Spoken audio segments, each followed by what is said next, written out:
So very interesting news came out just a couple of days ago where we saw that TNA is very interesting news on the TNA front where it was revealed that TNA is actually being sued by one of its owners, Mr. Billy Corgan. Now, you probably already know that Billy Corgan was working to purchase a majority stake in TNA. I'm guessing those things went south, and it looks like even though the lawsuit itself has been sealed for the time being, that Billy Corgan has in fact filed a lawsuit in Tennessee and has gotten a restraining order, a temporary restraining order against the company and several of its top executives.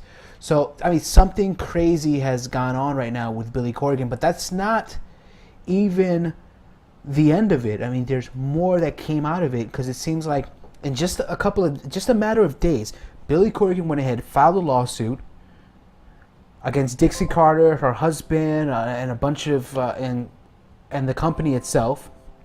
And right after that, Tennessee Department of Revenue filed a lien against TNA Wrestling. And so you have Billy Corgan suing the company. We know that Eric Bischoff has a pending lawsuit against the company. We know now that the Tennessee Department of Revenue has filed a lien against the company. There's just so much drama going on right now with TNA. If I were Dixie Carter, I would just cut bait and run at this point. Also, according to, I believe his name is David Bixspan, one of the companies that has a lien against TNA Wrestling for monies owed is a company called MCC Acquisition Corp. They share an address with Anthem Sports. They own the Fight Network. They say that they are also owed money by Impact Ventures. So the Tennessee State Department says that they owe them as of September 30th, which it was the Friday before Bound for Glory. So it is just so crazy. Also, I'm reading this right now, also right in front of my face. It looks like Dave Meltzer from on Wrestling Observer Radio stated that One Productions LLC, audience of One Productions LLC, also has a lawsuit against TNA for money owed to them for producing last year's Bound for Glory and several sets of television tapings. What could she possibly do at this point? I mean, Billy Corgan now has a lawsuit against them. I know that Eric Bischoff has a lawsuit against him. I don't really know what the Eric Bischoff lawsuit is about. Maybe I can do some research on it.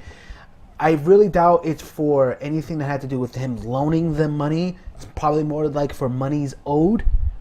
Where I think Billy Corgan's lawsuit, you have MCC Acquisition Corp, their lien, and the State Department's lien, and audience of One Productions. These are all for money that was borrowed or unpaid to either the government or somebody who would let them use money so they can put their shows on. Now, I know a little bit about real estate because that's what I do as my day job. I do real estate. So when there's an order of liens, and some liens supersede other liens. Like a government tax lien would supersede any other lien in this particular case. So if TNA owes the government $30,000, and I'm just saying $30,000, I don't know exactly how much they actually owe, but if they did, that $30,000 would take precedent to whatever money that was owed on any of the other entities. And then after that, it would go by not order of amount, but order when the lien was placed. So TNA would have to pay that amount of money. Then after they paid that amount of money, by the way, this would have to come from a cash infusion or from a sale. So they would pay that amount of money. Then after that, they would go ahead and they would have to pay, let's say, MCC Acquisition Corp. Then after that, audience of One Productions. Then after that, Billy Corgan, or completely the opposite way around. It all goes on who placed the lien first. Now, that is only from my experience. I don't know if this is from my experience in real estate. I mean, this is not could be completely different when it comes to the commercial or business aspect. But all I know is that no matter what happens here, this is quite the conundrum.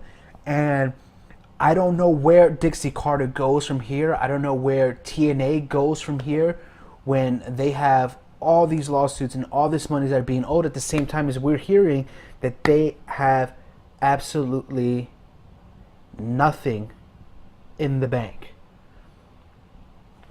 Then on top of that, this week's TNA Impact Wrestling, and this is on an October 14th news report, TNA Impact Wrestling averaged 284,000 viewers, which is down.